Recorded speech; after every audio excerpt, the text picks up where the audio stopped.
आज की class current affair संबंधित रहेगी। 2 दिन पहले यानी 11 जुलाई को विश्व जनसंख्या दिवस के अवसर पर उत्तर प्रदेश के मुख्यमंत्री आदित्य योगीनाथ ने एक विधेयक पेश किया, एक कुल मिला कह सकते हैं एक मसौदा पेश किया जो पूरी तरीके से उत्तर प्रदेश की जो बढ़ती हुई जनसंख्या है उसको कंट्रोल करने के बारे में पूरी उसमें एक नीति बनाई गई है, जिसके तहत पूरी तरीके से उसमें यह बताया गया है कि जनसंख्या नियंत्रण करने पे आपको क्या लाभ होंगे, यानी जो व्यक्ति जनसंख्या को कंट्रोल करने में अपना योगदान देगा उसको तमाम तरह के लाभ होंगे, और जो उस नियमों के खिलाफ चलेगा उसको हो सकता है बहुत सारे उसको नियम, बहुत सारे नुकसान उसको उठाने पढ़ सकते हैं। तो कुल मिला के आज का टॉपिक रहेगा जनसंख्या से रिलेटेड रहेगा, यानी आज का जो टॉपिक रहेगा पूरा आज ही से पढ़ा जाएगा उत्तर प्रदेश जनसंख्या नियंत्रण स्थिरीकरण कल्याण विधेयक 2021 का पूरा हमारा टॉपिक आज का यही रहेगा।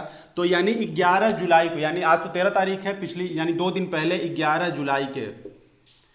जुलाई को आप लोग जानते हैं कि संयुक्त राष्ट्र महासभा द्वारा प्रत्येक वर्ष 11 जुलाई को वर्ल्ड पॉपुलेशन डे यानी विश्व जनसंख्या दिवस मनाया जाता है, और हर साल की थीम होती है।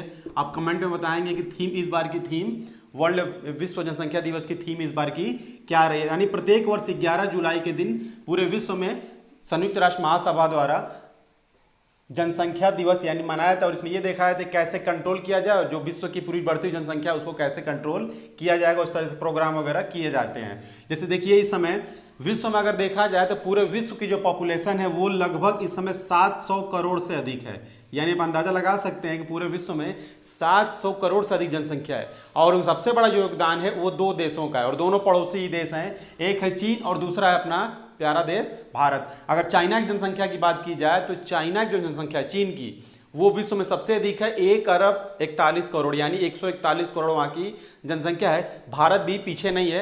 अगर जनगणना 2011 की अगर बात की जाए तो भारत की जनसंख्या वो 121 करोड़ है, लेकिन वर्तमान में अगर एक्चुअल में आंकड़े की बात की जाए, वर्तमान ईयर की अगर बात की जाए तो 135 करोड़ के आसपास भारत की भी जनसंख्या पहुंच गई है। आने वाले कुछ ही समय में भारत हो सकता है चाइना को भी पीछे छोड़ देगा भारत जनसंख्या के मामले में। तो 11 जुलाई को आदित्यनाथ योगी द्वारा पूरी तरीके से एक विधेयक बनाया गया, जिसमें पूरी तरीके 19 तारीख तक यानी जो एक हफ्ते तक यानी एक हफ्ते बाद 19 जुलाई तक पूरे उत्तर प्रदेश में विपक्ष के लिए, आम जनता के लिए, यानी उनकी जो सरकारी वेबसाइट है उस पर अपलोड कर दिया गया उस विधेयक को, कि लोग देख लें, लोग पढ़ें और समझें कि उसमें क्या कमियां हैं और क्या उसमें जोड़ा सकता है और क्या उसमें कमी है, क्या उसको हटाया जा सकता है। तो उसको प्रपोजल सभी लोगों को भेजा गया और उस पर करने के लिए माने लोगों के लिए सम्मुख उसको पेश किया गया, जो 19 जुलाई तक रहेगा। और ये भेजने का काम कौन करता है 19 जुलाई तक? ये काम करता है उत्तर प्रदेश का विधि आयोग। अलग अलग राज्यों के विधि आयोग होते हैं, तो भारत का जो उत्तर प्रदेश का जो विधि आयोग है वो 19 जुलाई तक लोगों के सम्मुख इस विधेयक को भेजा जा चुका है। अब इस तरीके से अभी इसको ये मत मान लीजिएगा कि ये भारत में एक्ट बन चुका है, अभी ये सिर्फ प्रपोजल है, यानी सिर्फ एक मसौदा है। अभी इस पर चर्चा की जाएगी, पक्ष चर्चा करेगा, पक्ष चर्चा में होगा, आम लोगों से चर्चा की जाएगी, उस पर विचारधारा समझी जाएगी, तब ये जाकर के एक्ट बनेगा। और उसको लागू अगर एक्ट बन भी गया तो लोगों पर लागू होने में पूरे 1 साल लग जाएंगे। मान लीजिए अगर 1 जुलाई ये जो आ रहा है ईयर 2022, 1 जुलाई 2020 को अगर बन के तैयार होता है तो आम लोगों पर यानी उत्तर प्रदेश की जनता पर, यहाँ भारत की बात नहीं, यहाँ पे उत्तर प्रदेश की बात है, जितनी बात की जाएगी वो सब उत्तर प्रदेश की बात की जाएगी। तो इस उत्तर प्रदेश में लोगों पर यानी 1 जुलाई 2023 से ये लागू हो जाएगा, और ये कब तक रहेगा? पूरे 2030 तक ये लागू रहेगा। अब एक और चीज समझिए, ये जो विधेयक है इसमें सरकार में इस विधेयक में ये बोला गया है कि ये जो विधेयक है ये 2021 से लेकर के पूरे 2030 तक ये मान्य हो गया, यानी 2030 तक ये लागू रहेगा, जब तक अगली नीति जनसंख्या नीति या अगला जो कोई एक्ट है, अगला कोई सरकार कुछ उसमें कम या बढ़ोतरी या कुछ भी तरह का नया विधेयक या कुछ भी एक्ट ना ला दे। ठीक है, इस तरीके से। अब इसमें ये समझिए, अब इसमें क्या क्या बातें की गई हैं। तो इसमें जो ये विधेयक है इसमें तमाम तरह की बात की गई है। इसमें ये जताया गया है कि उत्तर प्रदेश में देखिए, एक सबसे बड़ी बात है उत्तर प्रदेश की जो पॉपुलेशन है वो बहुत ही अधिक है इस समय। अगर उत्तर प्रदेश के जनसंख्या अगर भारत का जो सेंसस जो है जनगणना 2011 की अगर बात की जाए तो उत्तर प्रदेश सबसे बड़ी जनसंख्या वाला राज्य है, जिसकी अगर देखें आप इस समय तो उत्तर प्रदेश 2011 के अनुसार उत्तर प्रदेश की जो पॉपुलेशन है वो है 19,98,12,143 इतनी है। उत्तर प्रदेश की पूरी पॉपुलेशन। और अगर वर्तमान में 10 साल पहले का आप देख रहे हैं, वर्तमान में ऐसा अंदाजा लगाया जा रहा है कि वर्तमान में अगर जनगणना होगी तो ये लगभग 24 करोड़ के आसपास ही जनसंख्या होगी। तो सोचिए उत्तर प्रदेश की जनसंख्या 24 करोड़ है, और अगर कई सारे देशों की अगर तुलना कर दी जाए तो कई सारे देशों के बराबर है अकेले उत्तर प्रदेश की जनसंख्या।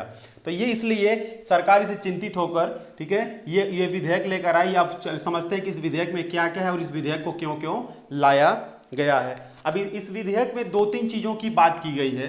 अब इस विधेयक में दो तीन चीजों की बात की गई। पहला बात किया गया FR की, यानी फर्टिलिटी रेट की बात की गई है। दूसरा बात की गई है MMR की बात की गई है।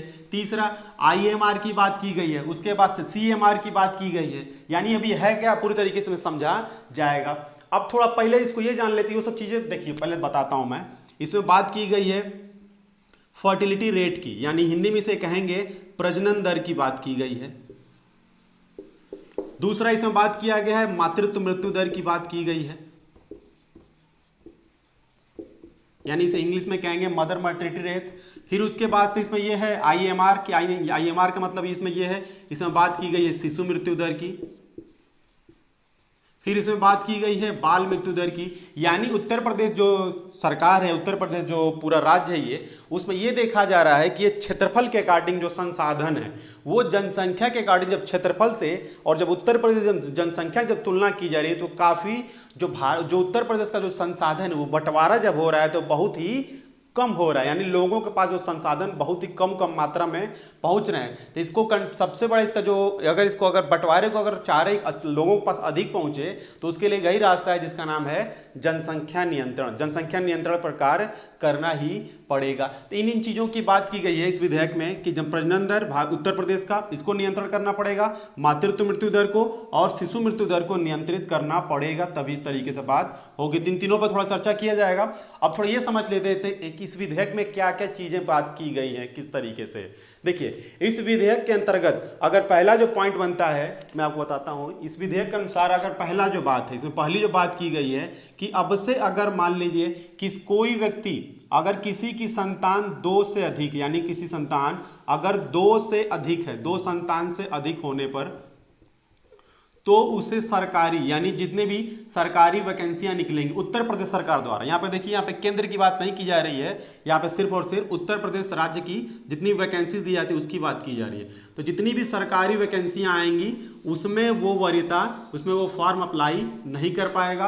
और अगर मान लीजिए दूसरी बात, अगर मान लीजिए किसी तरह से अगर मान लीजिए वो अगर सरकारी अगर जॉब पा चुके हैं, यानी मान लीजिए सरकारी कर्मचारी हैं और उसके बाद उनकी 2 संतान से अधिक होता है तो उनका जो प्रमोशन है वो प्रमोशन पूरी तरीके से रुक जाएगा और जो भी उनको दिया जाता है भत्ता वगैरह सब पर क्या हो जाएगी, उस पर रोक लगा दी जाएगी, प्रमोशन पर रोक लगा दी जाएगी। अब तीसरा उसमें यह है कि अगर मान लीजिए कोई भी इस तरीके से कोई व्यक्ति है, मान लीजिए कि 2 से अधिक किसी की अगर 2 से अधिक संतान है तो कोई उत्तर प्रदेश का जो भी स्थानीय निकाय वाले चुनाव होते हैं, बताता हूं मैं, स्थानीय निकाय के जितने भी चुनाव होते हैं उसमें वो पूरी तरीके से क्या रह जाएगा, वो वंचित रह जाएगा। अब स्थानीय निकाय का चुनाव का मतलब क्या है, इसमें कौन कौन से चुनाव आते हैं, इसमें ग्राम पंचायत के चुनाव आ जाएंगे, जिला पंचायत के चुनाव आ जाएंगे, नगर पालिका के चुनाव आ सकते हैं जिसको हम लोग सिंपल भाषा में जिसको कहते हैं प्रधानी का इलेक्शन या नगर पंचायत का इलेक्शन या चेयरमैन का इलेक्शन। जितने भी स्थानीय निकाय के चुनाव होते हैं या नगर पंचायत के चुनाव होते हैं उन सब से वो व्यक्ति क्या रह जाएगा, वंचित माना जाएगा और वो इलेक्शन लड़ ही नहीं पाएगा इस तरीके से।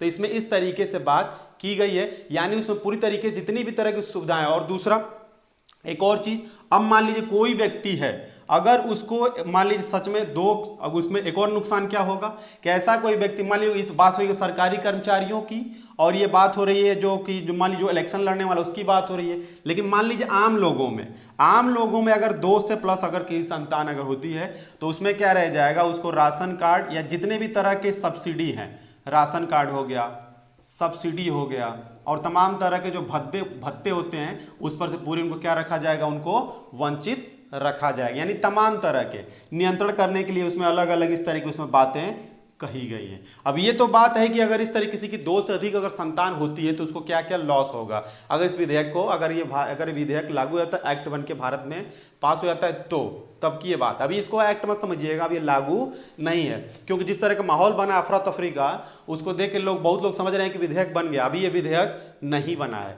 अब ये सिर्फ चर्चा के लिए भेजा गया है। तो 2 संतान से अधिक होगी तो सरकारी वैकेंसी कोई नहीं भर पाएगा, और मान लीजिए कोई सरकारी कर्मचारी है, उसके बाद 2 से अधिक उसकी संतान होती है, तो वो प्रमोशन और किसी भी तरह का भत्ते से वो क्या रह जाएगा, वो वंचित रह जाएगा। और कोई व्यक्ति स्थानीय निकाय का चुनाव नहीं लड़ पाएगा, इस तरीके से है, ठीक है। और उसके बाद जो आम लोग होंगे उनको राशन कार्ड या सब्सिडी जो मिलने वाली सुविधा होती है वो उनको अब पूरी तरीके से अब नहीं मिलेगी, यानी उनसे उनको वंचित होना पड़ेगा, इस तरीके से। अब देखिए, अब मान लीजिए ये तो जो लोग होंगे उनके लिए समस्या है। अब मान लीजिए जो लोग, अब इस विधेयक में ये बात कही गई है कि जो लोग जनसंख्या नीति को एडॉप्ट करेंगे, जनसंख्या नियंत्रण पे कार्य करेंगे, जो जनसंख्या नियंत्रण पे जो विधेयक है उस पर, उस रास्ते पर चलेंगे, तो उनको क्या क्या लाभ होगा उसको थोड़ा समझते हैं। उसमें क्या क्या लाभ की बात कही गई है समझिए। उसमें बात ये कही गई कि देखिए इसमें लाभ क्या क्या हो जाएंगे। उसमें लाभ ये होगा कि जो व्यक्ति 2 संतान तक रहेगा तो उसको तमाम तरह की सुविधाओं की बात की गई। पहली सुविधा की बात तो ये की गई है कि पूरे 20 साल तक जो भी मेडिकल फैसिलिटी होगी, यानी जो भी चिकित्सीय सुविधाएं होंगी वो उनको एकदम निःशुल्क दी जाएगी। और उसमें दूसरी बात की गई है, प्रमोशन तक की बात की गई है कि जो व्यक्ति अगर इस तरीके का, अगर इस विधेयक के अनुसार अगर चलता है तो उसे प्रमोशन मिलने के चांसेस हो जाएंगे। तीसरा इसमें बात की गई है कि देखते होंगे कि मान लीजिए एक वर्ड होता है, इसे कहते हैं मातृत्व मृत्यु दर, यानी मातृत्व मृत्यु दर में अब होता है क्या, मैटरनिटी लाभ दिया जाता है। यानी मान लीजिए जो महिला गर्भ से है, ठीक है, उस तरीके से जो इस तरीके मानेगा तो उसको जो मातृत्व मिलने वाला जो लाभ होता है वो भी उसको इसमें शामिल किया जाएगा, पैसे के रूप में भी और छुट्टी के रूप में भी उनको पूरी तरीके से फैसिलिटी दी जाएगी, जो इस विधेयक का पालन करेगा। अब इसमें कुछ चीज़ें और मैं बताता हूं आपको। अभी इसको ये समझिएगा, अब ये सिर्फ ही उसमें बातें कही गई हैं। हो सकता है कि इसमें आने वाले वर्षों में, आने में जब विधेयक जब बन के तैयार हो तो इसमें बहुत सारी चीज़ें हो सकता है जुड़ी हुई आपको मिलेंगी, हो सकता है इसमें से कुछ चीज़ें आपको इसमें से हटी हुई भी या हटाई हुई भी आपको मिलने को, देखने को उसमें दिख सकती है। अब उसके बाद से इसमें यह बताया गया है कि अगर मान लीजिए जो ही ये एक्ट बनकर तैयार हो जाएगा तो उसके बाद क्या होगा, उसके बाद जितने भी सरकारी कर्मचारी होंगे और जितने भी जो स्थानीय निकाय से जीते हुए जो सदस्य होंगे, मान लीजिए कोई नगर पंचायत है, प्रधान है या बीडीसी है, जितने भी इस तरह के इलेक्शन को जीत चुका है, उसके बाद उसको एक क्या करना पड़ेगा, एक घोषणा पत्र पर उनको क्या करना पड़ेगा, हस्ताक्षर करना पड़ेगा। यानी आप ये कह सकते हैं उनको एक शपथ लेना पड़ेगा, शपथ पत्र पर उनको हस्ताक्षर करना पड़ेगा। कि इसमें हस्ताक्षर करने का मतलब ये होगा कि ज्यों ही मान लीजिए कोई प्रधान बन गया या कोई 2 संतान तक है या 1 संतान, उसके बाद 2 संतान से ही अधिक होगा तो उसको पूरी तरीके से जो उसकी वरीयता है, यानी वो जो इलेक्शन जीत कर आया है वो उसका रद्द कर दिया जाएगा। मान लीजिए कोई प्रधान है या कोई नगर पंचायत है, उसकी 2 संतानें हैं और जीतने के बाद उसकी अगर तीसरी संतान होती है तो उसका जो जीती हुई जो मान्यता है, यानी जो जीता हुआ जो उसका पद है, उसको पूरी तरीके से रद्द कर दिया जाएगा और उस इलाके में फिर से री इलेक्शन कराया जाएगा। इस तरीके से बात है। अब ये तो बात है सरकारी लोगों की, स्थानीय निकाय जीते हुए प्रतिनिधियों की। अब प्राइवेट में इस तरीके से क्या होगा, अब मान लीजिए कोई निजी कर्मचारी, यानी जो प्राइवेट कोई कर्मचारी, यानी मान लीजिए कोई प्राइवेट कंपनी में बात करता हूं मैं, इसको प्राइवेट कंपनी में मान लीजिए कोई काम करने वाला अगर कर्मचारी है निजी क्षेत्र का, ठीक है, जैसे रिलायंस, टाटा, इस तरीके का, तो उसकी भी सुविधा की बात की गई है। उसमें बात यह किया गया है कि उसको आवास की सुविधा, आवास, बिजली में बिजली की सुविधा दी जाएगी, उसको पानी की सुविधा दी जाएगी और उसको एक और सुविधा दी जाएगी। मान लीजिए एक होम लोन, यानी घर बनाने के जो ऋण लेते हैं, यानी जो होम लोन लेते हैं, उसमें भी जो टैक्स होता है, जो होम लोन में जो टैक्स बैंक द्वारा लिया जाता है उसमें भी काफ़ी हद तक कटौती की जाएगी, टैक्स में उससे कमी ली जाएगी, यानी उसे टैक्स कम वसूला जाएगा। ये प्राइवेट सेक्टर के लोगों के लिए बात कही गई है इस तरीके से। अब इसमें मान लीजिए तो सिर्फ ये तो 2 लोगों के लिए है, इसमें यहां तक भी बात कही गई है कि मान ले जो दंपति या जो परिवार 1 संतान तक ही अगर रुक जाता है तो उसमें ऐसा बताया गया है कि अगर मान लीजिए कोई पुरुष है या कोई पुरुष या महिला अगर उसकी सिर्फ 1 संतान तक ही वो रुकता है, ठीक है, उस तरीके कंट्रोल करता है, तो वहां पर क्या किया जाएगा कि वहां पर उसको उसकी अगर मान लिया अगर लड़का है, संतान के रूप में अगर कोई बच्चा है, तो उसको अलग उसको पूरे 20 साल तक जो भी उसकी स्टडी होगी, जो भी उसको मेडिकल फैसिलिटी होगी, यानी ये तक कहा जा रहा है कि जो भी उसकी हायर एजुकेशन माने MBA वगैरह जितनी भी PhD वगैरह तक उसको पूरी तरीके से यहाँ तक बात की जा रही है कि पूरी तरीके से शिक्षा व दीक्षा पूरी तरीके से निःशुल्क रखी जाएगी इस तरीके से। और इस तरीके से उसमें एक और बात कही गई है कि अगर मान लीजिए कोई दंपत्ति जिसकी सिर्फ एक ही संतान है, एक ही संतान तक है अगर, तो उसमें क्या किया जाएगा कि उसमें एक मुश्त, अगर वो उसका बच्चा होगा यानी वो अगर लड़का है, ठीक है, अगर उसके पास लड़का है तो वो उसको 80,000 एक मुश्त दिया जाएगा। और वहीं अगर कहीं अगर बच्ची है तो उसको ऐसा कहा जा रहा है कि 1 लाख तक उसको सीधे कैश हैंड एक मसौदे के रूप में सीधे उसको दिया जाएगा। तो इस तरीके से इस एक्ट में पूरी तरीके से बात कही गई है कि अगर कोई अगर जनसंख्या कंट्रोल करता है तो उसको इस तरीके से, अगर जनसंख्या बढ़ाता है 2 से अधिक है तो उनको इस तरीके से नुकसान उठाए देखना हो सकता है। और कोई अगर इस नियमों पर पालन अगर करता है तो उसको तमाम तरह के फायदे आपको देखने को उसमें मिल जाएंगे। इस तरीके से उसमें बात कही गई है। अब इसमें बहुत सारे, जैसे जानते हैं ना कि भारत में जब भी कोई एक्ट या कुछ भी जब कोई नई चीज़ आती है तो उसके कॉमेडी बनने शुरू हो जाते हैं। कोई भी नई चीज़ आती नहीं, पता नहीं कहाँ से वैसे उत्तर प्रदेश के लोगों में, उत्तर प्रदेश और खास करके पूर्वांचल के लोगों का अलग से दिमाग होता है। कोई भी नई चीज़ जब आती है तो अलग से पता नहीं कौन उनका दिमाग इतना तेज चलने लगता है कि शायरी बनाते हैं, अलग अलग जोक भी बनाना शुरू कर देते हैं। जैसे कल ही दो तीन अगर क्वेश्चन, जैसे 2-3 क्वेश्चन मेरे पास आए कि कई लोग पूछे कि सर मान लीजिए कोई भी जैसे कि अक्सर लोग जैसे ही आया तैसे ही लोगों ने जोक बनाना, कॉमेडी बनाना शुरू कर दिया। क्या मान लीजिए कोई बच्चा है, कोई दाम्पत्य है और उसका एक ही संतान है, जो दूसरी संतान होती है वो जुड़वा हो गया, तो अब 1, 2, 3 संतान हो गए तो उसके लिए क्या होगा, लोग उस पर जोक कर रहे हैं।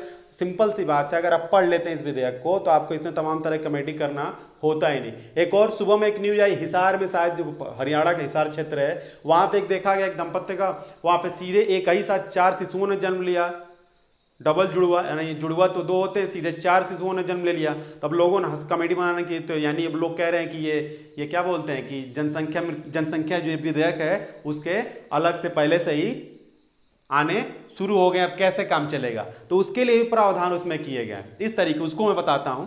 मान लीजिए मन में जो तमाम तरह के डाउट आ रहे होंगे आपके, उसमें देखिए उसमें किस तरह की बात है। मान लीजिए कोई पति पत्नी है, उसकी अगर पहली संतान है, ठीक है, पहली संतान है, उसके बाद जो अगर उसकी दूसरी अगर संतान होती है, और दूसरी संतान क्या होती है कि वो जुड़वा हो जाती है, तो कितने हो गए, पहले संतान 1 और दूसरे 2 जुड़वा हो गए, तब तो 3 हो गए, तब तो दिमाग खत्म। अरे बाप, अब क्या होगा, अब तो सरकारी नौकरी, जितनी सुविधाएं हैं, राशन कार्ड वगैरह सब बनना खत्म हो जाएगा। ऐसा नहीं है, डरने की बात नहीं है। इस विधेयक में अगर ठीक से आप पढ़ें तो आपको सब कुछ आपको सुनने को समझने को मिल जाएगा। अखबारों तक में इस तरह की न्यूज आ रही है कि इस तरीके से अब 4 संतान हो गए तो अब क्या होगा, तमाम तरह की ऐसे भ्रांतियां बिल्कुल ना फैलाएं। समझिए, मान लीजिए कोई अगर पति पत्नी है, उनकी अगर पहली संतान है, ठीक, उसके बाद दूसरी संतान होती है, वो एक ना होकर के जुड़वा संतानें आती हैं, एक पहला A, दूसरा B और तीसरा C। B नहीं होगा, इसको ऐसे नाम लगते हैं B1 क्योंकि जुड़वा है ना, तो ये B1 और ये B2 हो गए, ठीक है। इस तरीके जुड़वा, तो कितने संतान हो गए इसके, 1, 2 और 3 संतानें हो गए। 3 संतानें, तब तो क्या होगा, इस विधेयक में साफ कहा गया है कि 2 से अधिक होगी संतानें तो आपको सारे लाभ से वंचित कर दिया जाएगा। लेकिन इसमें नहीं है, इसमें कंडीशन अप्लाई ये है कि अगर जुड़वा संतान होगी तो आपको इस विधेयक का उल्लंघन आपको नहीं माना जाएगा, यानी ये आपकी गलती नहीं है, इसको उल्लंघन नहीं माना जाएगा, आपको पूरी तरीके से उसका लाभ आपको मिलता रहेगा। दूसरी एक उसमें बात एक और कही गई, दूसरा एक और इसमें बात कहा गया है कि मान लीजिए पहली जो संतान है, ठीक है, अब मान लीजिए पहली संतान हुई, दूसरी संतान के बाद वो क्या होता है, दिव्यांग होता है। मान लीजिए किसी वजह से वो लड़का किसी हाथ से या पैर से या किसी तरीके से वो क्षतिग्रस्त हो जाता है, देखते होंगे आप तमाम तरह के, मान लीजिए, तो दिव्यांग अगर हो जाता है तो इस तरीके से क्या होता, तो दिक्कत हो गई। तो इस तरीके कंडीशन में क्या होगा, आपको तीसरी संतान के लिए पूरी तो छूट दी जाएगी, यानी आपको कानून का उल्लंघन नहीं माना जाएगा, कानून का उल्लंघन नहीं माना जाएगा। एक पहला अगर संतान ठीक और दूसरा अपाहिज अगर होता है, किसी तरह दिव्यांग होता है, तो आपको इस कानून का उल्लंघन नहीं माना जाएगा तीसरी संतान के बाद भी, लेकिन सिर्फ तीसरी संतान तक। ये है बात। एक और सी बात है, तब तो तमाम तरह के दिमाग आते हैं ना कि नहीं, लोग कहते हैं कि सरकार चलती है डाल डाल, जैसे भारत में कानून चलता है डाल डाल, तो यहाँ की जनता भी चलती है पात पात, तो इस तरीके भी कानून है। तब लोग कह रहे हैं कि तब तो अच्छा है कि एक शादी कर लो, फिर उसके बाद से दूसरी शादी कर लो, फिर तीसरी शादी कर लो, चौथी शादी कर लो। ऐसा नहीं है, उसके लिए भी उसमें अलग से प्रावधान दिया है, उसको समझिए। जैसे मान लीजिए कोई व्यक्ति कहता है कि चलो भैया एक शादी कर लेते हैं, ठीक है, पहली पत्नी से 2 संतानें हुई तो चलो दूसरी शादी कर लेते हैं, इससे भी 2 संतानें हुई, तीसरी कर लेते हैं, इससे भी 2 संतानें हुई। तब तो लोग कह रहे तो ठीक ही हो गया। ऐसा नहीं है, आप कितनी भी शादी करें, मान लीजिए कोई एक व्यक्ति है और वो भाई साहब बड़े, मान लीजिए बहुत इस जमाने का, मान लीजिए कोई पहले के राजा टाइप के हैं, ठीक है, और वो 5 शादी करते हैं, ठीक है, वैसे तो पॉसिबल है नहीं, मान लीजिए 5 शादी वो कर लेते हैं और उनकी सबसे अगर अब 5 2 संतानें हुई तो वो उनको क्या माना जाएगा, वो 10 माना जाएगा। ऐसा नहीं कि 2 का अलग अलग या एक एक का अलग अलग नहीं जोड़ा जाएगा, वो सबको जोड़ करके अगर 2 से अधिक हुआ तो वो कानून का उल्लंघन माना जाएगा। इस तरीके से उसमें बात कही गई। जैसे कोई भी चीजें आती हैं तो उसको लोग उसके बारे में डिटेल पढ़ते नहीं, उसके बारे में पहले ही जोक वगैरह, आप कॉमेडी से अलग अलग, व्हाट्सअप अलग अलग माध्यम से लोग सोचते हैं कि यही नॉलेज है, उससे नॉलेज आप न लें। क्योंकि व्हाट्सअप यूनिवर्सिटी होती है ना, जैसे कि आप अक्सर देखते हैं टीवी पे रवीश कुमार आते हैं, वो कहते हैं कि व्हाट्सअप यूनिवर्सिटी पर भारत की लगभग सभी लोग उससे कोई नॉलेज समझ लेते हैं। भारत के कई सारे मंत्री व्हाट्सअप वाले नॉलेज को वो लोग कई बार स्पीच कर देते हैं, कई बार बोलते हैं कि लोग उसको नॉलेज समझते हैं, लेकिन आप व्हाट्सअप का जो आपका नॉलेज होता है ना, वो आपके रियल नॉलेज से बहुत अलग होता है। तो इस तरीके समझिएगा, उस पर आप कमेंट ना करें क्योंकि वो एक विधेयक है, इस तरीके समझिए। अगर मान लीजिए कंडीशन में आपको बता देता हूं कि इस तरीके से अगर मान लीजिए पहला अगर संतान है, दूसरी संतान क्या होती है, जुड़वा होती है, इसलिए मैंने यहाँ पे B1 और B2 लिखा था भी आपको जुड़वा का समझ में आए। यहाँ पे मान लीजिए B1 और B2 हुआ तो कितने हो गए 1, और ये दोनों कितने हो गए 3, तो 3 हो गए, तो आपको पूरी तरीके से कानून का उल्लंघन नहीं माना जाएगा। दूसरी कंडीशन क्या है, अगर मान लीजिए पहली संतान है, दूसरी संतान क्या होती है, दिव्यांग जन्म ले लेती है, यानी किसी तरीके शरीर से विक्षिप्त है वो, तो उसमें आप तीसरी जो संतान होगी वो कानून का उल्लंघन नहीं माना जाएगा। ठीक है, जैसे एक पेपर में दे रहा था कि एक ही साथ चार बच्चों ने इकट्ठे जन्म लिया था, 4 संतानें इकट्ठे थी, तब उसमें तो कानून का उल्लंघन हो गया, लेकिन उसको आप जान लीजिए कि वो कानून का उल्लंघन नहीं माना जाएगा। इस तरीके से, ठीक। अब इसमें क्या है, अब एक और कंडीशन इसमें ये मैंने आपको बताया कि जो पत्नी वाला जो मैटर, अक्सर लोग कॉमेडी के लिए कह रहे थे तो कई शादी कर लेंगे, सबका अलग अलग अलग लड़के हो जाएंगे, ऐसे भी वीर लोग हैं भारत में, तो ऐसे लोगों के लिए तब तो पूछना ही नहीं, एक से एक दिमाग वाले हैं भारत में। तो एक मान लीजिए तो 1 से 2, 2 से 4, 2 से इस तरीके बढ़ते बढ़ते 10 ऐसा हो जाएगा। सब लोग सोचे अलग अलग अलग उसको नहीं माना जाएगा। आप कितना हो शादी कर लीजिए, अगर 2 से अधिक है सबका जोड़ करके माना जाएगा 2। भले आपकी 5 पत्नियां हैं अगर, तो फिर भी उसको कितना माना जाएगा, 2 संतान से अधिक हुआ तो कानून का उल्लंघन माना जाएगा। इस तरीके से सही भी है, कहीं ना कहीं से जो महिलाओं पर होने वाला जो शोषण होता है, इस तरीके से वो कम से कम तो रुकेगा। जो बहुविवाह होता है, यानी एक से अधिक जो लोग शादियां करते हैं, वो उस पर कहीं ना कहीं कंट्रोल होगा।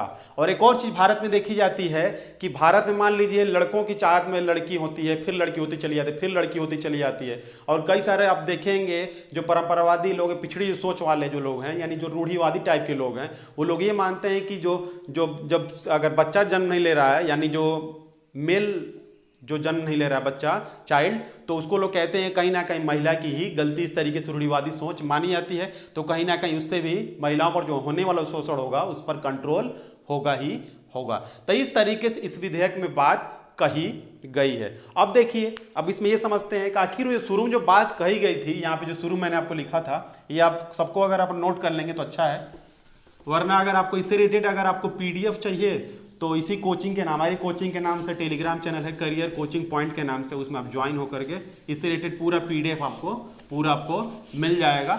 40 पन्ने का सरकार का ये जो पूरा मसौदा है वो पूरे 40 पेज का है। आप उसको पूरा नहीं 1 से 2 पेज ही पढ़ लें तो आपको काफ़ी उसमें समझ में आपको आ जाएगा। इसमें देखिए 2-3 चीज़ों से चिंता दिखाई गई है। उत्तर प्रदेश सरकार ने 2-3 चीज़ों पर चिंता जताई है कि इन चीज़ों पर उत्तर प्रदेश सरकार में बहुत तेज़ी से बढ़ोतरी हुई। जैसे पहला मैंने आपको बताया प्रजनन दर, इसको समझ लेते हैं क्योंकि एग्जाम में ये टॉपिक आएगा भी।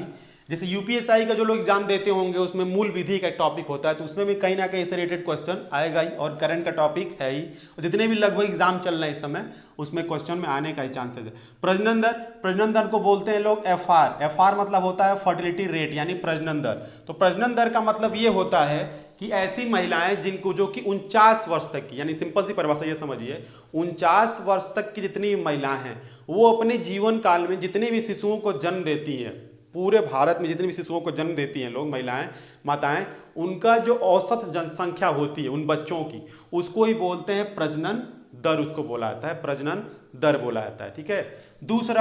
दूसरी जो चिंता व्यक्त की गई है वो बात की गई मातृत्व मृत्यु दर को लेकर चिंता की गई है। मातृत्व मृत्यु दर,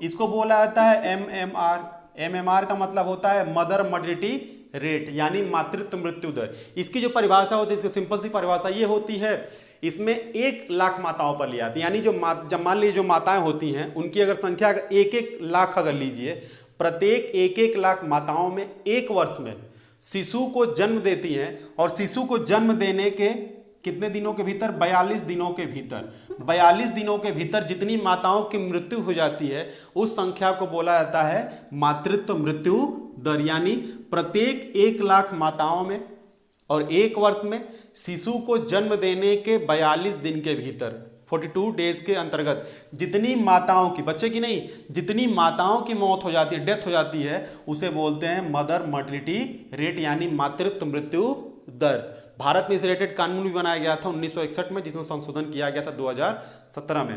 ठीक है, इस तरीके की बात। तीसरी जो इसमें चिंता जताई गई है वो है, बात की गई उसमें शिशु मृत्यु दर की बात की गई है। शिशु मृत्यु दर में चिंता जताई गई है यानी आईएमआर। इसको ये बोला जाता है इन्फेंट मॉर्टिलिटी रेट यानी शिशु मृत्यु दर। शिशु मृत्यु दर तो सिंपल सबको पता है कि प्रत्येक 1000 शिशुओं में ऐसे बच्चे जिसकी उम्र कितनी हो, 0 से 1 वर्ष, यानी प्रत्येक 1,000 शिशुओं में, प्रत्येक 1,000 शिशुओं में जिसकी बच्चों की उम्र कितनी हो, 0 से 1 वर्ष तक हो, ऐसे शिशुओं में जितने बच्चों की मृत्यु हो जाती है, जितने शिशुओं की, उसे बोला जाता है आईएमआर, यानी उन्हें बोला जाता है शिशु मृत्यु दर बोला जाता है। यानी इन तीनों चारों चीजों पर उत्तर प्रदेश सरकार ने इस विधेयक में चिंता जताई है कि इसमें काफी तेजी से बढ़ोतरी हो रही है। भारत के अकॉर्डिंग, भारत के नजरिए से उत्तर प्रदेश तुलना जब की जा रही हो तो इसमें काफी हद तक इसमें बढ़ोतरी देखी जा रही है, जो कहीं ना कहीं खतरनाक है। अब देखिए इस विधेयक में 2 तरीके से एम रखा गया, मैंने आपको शुरू में यहाँ पे लिखा है 2030 तक, लेकिन इसमें देखिए 2 पड़ाव रखे गए हैं। जब विधेयक को आप ठीक से पढ़ेंगे तो इसमें 2 तरह के पड़ाव रखे गए हैं। पहला ये है कि इसमें आधी दूरी, यानी पहला जो लक्ष्य रखा गया है वो 2026 तक का लक्ष्य रखा गया है कि पहली जो अचीवमेंट की जाएगी 2026 तक कितना रखा जाए, कितना आएगा हमारा लक्ष्य रहेगा। उसके बाद जो दूरगामी जो लक्ष्य यानी बहुत लंबा जो लक्ष्य है वो है 2030 तक। यानी इसमें लक्ष्य 2 तरीके से पूछा सकता है और जानकारी भी होनी चाहिए, एक 2026 तक है और एक 2030 तक। इसमें चेंजेस नहीं होंगे क्योंकि ये जो लक्ष्य है इसमें देखिएगा विधेयक कुछ भी हो जाए, जितने आपको हो सकता है सुविधाओं में हो सकता है थोड़ी चेंजिंग देखने को आपको मिल जाए, लेकिन इस लक्ष्य में कोई चेंजिंग आपको देखने को नहीं मिलेगा। 2026 तक कुछ और मतलब थोड़ा लक्ष्य है, नजदीक का लक्ष्य है, और 2030 तक का जो लक्ष्य है वो 2030 तक रखा गया। इसको मैं आपको समझाता हूं किस तरीके से। इसमें अगर बात की जाए तो वर्तमान में 3 तरीके से आप समझें इसको। वर्तमान में जो प्रजनन दर है उत्तर प्रदेश का वो 2.7 है, और उत्तर प्रदेश सरकार ये कह रही है कि 2026 तक हमारा जो पूरी तरीके से जो इसको लक्ष्य होगा वो हम इसको 2026 तक इसको 2.1 तक कर देंगे, और 2030 तक जो हमारा लक्ष्य होगा वो 1.9 तक हम लक्ष्य इसको हासिल कर लेंगे। इस तरीके से बात कही गई है। अब मातृत्व मृत्यु दर उत्तर प्रदेश का, अब देखिए अगर भारत की अगर बात की जाए तो भारत में जो मातृत्व मृत्यु दर है वो 167 है, लेकिन वही उत्तर प्रदेश में मातृत्व मृत्यु दर कितना है, वो 197 है। यानी उत्तर प्रदेश में वर्तमान में जो मातृत्व मृत्यु दर है वो 197 है, और 2026 तक का जो लक्ष्य रखा गया है वो सरकार ये बोली है कि 153 रखा जाएगा, और 2030 तक ये जो लक्ष्य रखा जाएगा वो रखा जाएगा 98 तक। इस तरीके से अब शिशु मृत्यु दर भी भारत उत्तर प्रदेश की बड़ी स्थिति खराब है भारत के अकॉर्डिंग। उसमें अगर उत्तर प्रदेश की बात की जाए तो वर्तमान में जो भारत जो ये आंकड़ा है वो है 43 आंकड़ा है, और सरकार ने ये लक्ष्य रखा है कि 2026 तक यानी 5 साल के बाद अब वो लक्ष्य ये रखा जाएगा कि ये कितना हो जाए, 33 हो जाए, 33-34 के 33 हो जाएगा। और 2030 तक ये कितना हो जाए, ये हो जाए 22। यानी आपको ये आंकड़ा समझना चाहिए। और कहीं ना कहीं ये दिखने में आंकड़ा कम लग रहा है, लेकिन ये आंकड़े बहुत ज़्यादा प्रभावित करते हैं पूरे क्षेत्र को, पूरे एक राज्य को, इस तरीके से। तो वर्तमान में जो प्रजनन दर है 2.7 है। 2026 तक जो लक्ष्य बनाया गया 2.1, और जो 2030 तक बनाया गया वो 1.9 रखा गया। और वहीं मातृत्व मृत्यु दर का जो वर्तमान में है, ये आंकड़ा 197 है, और 2026 तक 153, और 2030 तक जो लक्ष्य रखा गया है 98 है। और शिशु मृत्यु दर यानी 1000 शिशुओं में जिनकी उम्र 0 से 1 वर्ष हो, उसमें जितने शिशुओं की डेथ होती है यानी मौत होती है, उसे बोलते हैं शिशु मृत्यु दर। ये वर्तमान में 43 है। 2026 तक लक्ष्य रखा जा रहा है कि 33 हो जाए, और 2030 तक यानी 2030 तक ये रखा जाए कि 22 हो जाए। इस तरीके से इस पूरे विधेयक में इस तरीके की बात कही गई है। और इस विधेयक में यह भी बोला जा रहा है कि इसमें 4 उद्देश्य हैं। 4 उद्देश्य कौन कौन से हैं वो बदले जा सकते हैं, लेकिन सिंपल से मैं बता देता हूं। पहला, इस तरीके से जनसंख्या को कंट्रोल किया जाएगा, ठीक है, यानी लोगों को साक्षरता बढ़ाकर, लोगों को, युवाओं के प्रति अवेयरनेस बढ़ाकर जनसंख्या को कंट्रोल किया जाएगा। और दूसरा, उसमें यह बोला गया है कि महिलाओं पर जो होने वाले अत्याचार होते हैं, अत्याचार मतलब किस तरह का, जैसे मैं आपको शुरू में ही बताया कि रूढ़िवादी कई तरह की सोच होती है। बच्चे के यानी जो मेल जो शिशु होता है, जो बच्चा जन्म नहीं लेता है, उसको लोग कहते हैं कहीं ना कहीं महिलाएं ही जिम्मेदार हैं, और इस तरीके से कई सारी संतानें होती चली जाती हैं। तो उसमें भी उस तरीके से जागरूकता फैलाई जाएगी। और चौथा जो उसमें बात की गई है, जो वृद्ध लोग हैं, जो बुजुर्ग लोग हैं, उनके प्रति अलग से तरीके की सुरक्षा देने के प्रति, पेंशन देने के प्रति, सुविधाएं देने के प्रति उसमें बात कही गई है। तो इस तरीके की बात पूरे विधेयक में की गई है। अब ये समझिए, अब इतना तक समझ में अगर आपको आ गया है तो अब इसके आगे थोड़ा समझते हैं। अगर उत्तर प्रदेश की अगर थोड़ा सा कंपेयर करता हूं मैं आपको चौंकाने वाला, अगर उत्तर प्रदेश जनसंख्या को अगर आप कम अगर नहीं समझ पा रहे हैं तो मैं आपको एग्जाम्पल के माध्यम से समझाता हूं। जैसा उत्तर प्रदेश, जैसे अगर पूरे विश्व में सबसे बड़ी जनसंख्या वाला अगर देश अगर देखा जाए तो कौन है, चीन है, जिसकी जनसंख्या 141 करोड़ है। 141 करोड़ पूरे भारत, चाइना की जनसंख्या है। वहीं दूसरे नंबर पर देखा जाए तो भारत है। भारत की जनसंख्या इंडिया की लगभग 135 करोड़ है, 135 करोड़। तीसरे नंबर पर देखा जाए तो यूएसए है। यूएसए की जनसंख्या लगभग 35 करोड़ से 36 करोड़ के आसपास है। उसके बाद से चौथे नंबर पर इंडोनेशिया। सोचिए, इंडोनेशिया, ढेर सारे देश हैं, लेकिन मैं कुछ देशों के माध्यम से आप कंपेयर करके बता रहा हूं कि उत्तर प्रदेश की जनसंख्या है वो काफी चिंताग्रस्त है। इंडोनेशिया की अगर बात की जाए तो वो 27 करोड़ है जनसंख्या, ये सब करोड़ में है। वही 5वें नंबर पर सोचिए, भारत, उत्तर प्रदेश की जनसंख्या भारत से कंपेयर कर रहा हूं मैं और सभी देशों से। अगर उत्तर प्रदेश, यहाँ पे देश ना करके मैं सीधे उत्तर प्रदेश अगर आपको यहाँ पर लिख करके दिखाऊं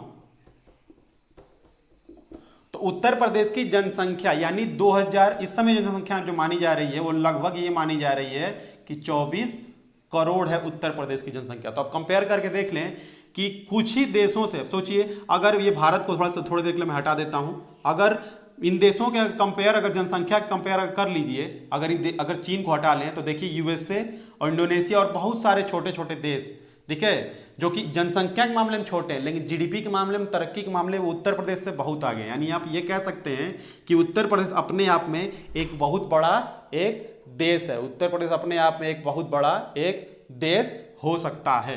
तो इस तरीके से उसमें पूरी तरीके से उसमें बात है, ये 24 करोड़ की समय देखा गया। अब लेकिन देखिए, बहुत लोग ये सोच रहे होंगे कि जनसंख्या के अनुसार यानी सेंसस 2011 के अनुसार उत्तर प्रदेश की जनसंख्या, जो उत्तर प्रदेश जनसंख्या है सेंसस 2011 के अनुसार, 2011 के अनुसार जो सेंसस है उसके अनुसार भारत जनसंख्या भारत की नहीं, मैंने उत्तर प्रदेश की बात कर रहा हूं, ठीक है, 19,98,21,243 इसके आसपास उत्तर प्रदेश की जनसंख्या। तो अंदाजा लगाइए इतनी जनसंख्या है और ये 2011 की जनसंख्या है, तो वर्तमान में लगभग 24 करोड़ हो ही गया होगा। तो आप इससे अंदाजा ये लगाइए कि पॉपुलेशन के मामले में उत्तर प्रदेश कई सारे देशों के बराबर है, लेकिन वही जीडीपी के मामले में, योजनाओं के बारे में, विकास के मामले में क्या अमेरिका के कंपेयर कर लें, इंडोनेशिया से कंपेयर कर लें, तो उनके आगे नगण्य यानी नथिंग के बराबर है, कुछ भी नहीं है। तो इसीलिए कई वर्षों से लगभग जनसंख्या पर चर्चाएं चल रही, जनसंख्या कंट्रोल करने के लिए कोई ना कोई विधेयक लाया जाए। बस इस समय मुद्दा इसलिए बन गया है कि उत्तर प्रदेश में चुनाव है, आने वाले फरवरी या मार्च अप्रैल में अगले ही वर्ष चुनाव है। तो लोगों का ये मानना है कि कहीं ना कहीं चुनाव के लिए एक तरीके से ये एक पॉलिसी लाई जा रही है, कहीं ना कहीं चुनाव के लिए काम किया जा रहा है। लेकिन हम लोगों को, हमको, आपको, टीचर को, स्टूडेंट को चुनावी मकसद से नहीं पढ़ना है, एज एग्जाम के माध्यम से पढ़ना है कि आखिर ये एक्ट क्यों लाया जा रहा है और क्या क्या इसके पीछे। अब मंशा जो भी हो सरकार की, उसके पीछे मतलब नहीं है, हमारे एग्जाम में और जनता को इसके प्रति जागरूक होना ही चाहिए और ये एक्ट उनको पता होना ही चाहिए। तो इस तरीके से इसमें बातें हैं। और सही में कहीं ना कहीं जनसंख्या पर देखा जाए तो बहुत सारी बुराइयों की जड़ जो समाज में है, समाज में जो बहुत सारी जो बुराइयों की जड़ है, कहीं ना कहीं जनसंख्या ही है। एक तरीके से एग्जाम्पल के माध्यम से मैं अगर समझाऊं आपको, तो मान लीजिए किसी देश की या किसी क्षेत्र की अगर जनसंख्या अधिक होती हो, किसी देश की जनसंख्या अगर अधिक होती हो, देखिए उससे होगा क्या। जब जनसंख्या अधिक होगी तो इससे प्रॉब्लम क्या आएगी, जो संसाधन होगा वहां का संसाधन मान लीजिए अधिक हो सकता है और कम भी हो सकता है। और अगर जब जनसंख्या जब अधिक होगी तो जो संसाधन का जो बंटवारा है, यानी संसाधन का जो लोगों में डिस्ट्रीब्यूशन होगा, वो जब डिस्ट्रीब्यूशन जब होगा तो वो क्या होगा, वो कम हो जाएगा। देखिए जनसंख्या अधिक होगी तो संसाधन जैसा भी हो कम या अधिक हो सकता है, लेकिन उसके बाद जो बंटवारा होगा वो लोगों के पास क्या होगा, वो कम पहुंचेगा। जब लोगों के पास जब संसाधन कम पहुंचेगा तो उसके बाद से क्या होगा, जब संसाधन लोगों के पास कम पहुंचेगा तो लोग उससे उत्पादन कम कर पाएंगे।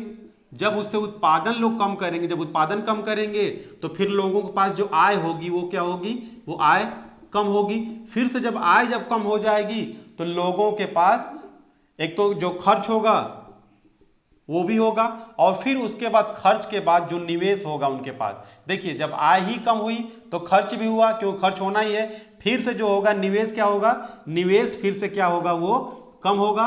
और फिर जब निवेश कम होगा तो लोगों के पास जो बचत होगी वो बचत कम होगी, और जब बचत कम होगी तो फिर से लोगों के क्षेत्र में क्या आएगी, तमाम तरह की गरीबी आएगी, और गरीबी आने के बाद तमाम तरह की असुविधाएं आएंगी। जब गरीबी रहेगी तो सिंपल सी बात है, क्या रहेगी, समाज में अशिक्षा आएगी, यानी तमाम तरह की प्रॉब्लम समाज में आती हुई चलती चली जाएंगी। इस तरीके से यानी कहीं ना कहीं कह सकते हैं कि जनसंख्या वृद्धि समाज में कहीं ना कहीं बहुत सारे रोगों की एक जड़ है। तो इस तरीके से ये पूरे विधेयक को पेश किया गया है और मसौदा 19 जुलाई तक भेजा गया है। देखते हैं कि इस पर क्या निर्णय लिया जाता है। अब सरकार की मंशा जो भी हो, अब इस तरीके से अगर देखा जा रहा है कि इलेक्शन के टाइम पे है तो इसकी कहीं ना कहीं निंदा तो होगी, क्योंकि समय हो सकता है कि समय इस विधेयक के लिए हो सकता है कि सही न हो। इस तरीके से जो भी हो, लेकिन भारत में उत्तर प्रदेश में कहीं ना कहीं जनसंख्या एक बहुत बड़ी समस्या बन करके सामने आ रही है। इस पर लोगों को अवेयर होना ही पड़ेगा। और देखिए उत्तर प्रदेश में या किसी भी क्षेत्र में कितना विधेयक बन जाए, कितना कानून बन जाए, लेकिन जब तक लोग खुद ही साक्षर नहीं होंगे और खुद ही इसके प्रति अवेयर नहीं होंगे, तब तक इस तरीके की बात संभव नहीं की जा सकती है। हाँ, लेकिन ये जरूर कहा सकता है कि विधेयक करने से कहीं ना कहीं एक सकारात्मक प्रभाव जरूर ही पड़ेगा। तो आज का वीडियो कैसा लगा कमेंट करके जरूर बताइएगा। धन्यवाद।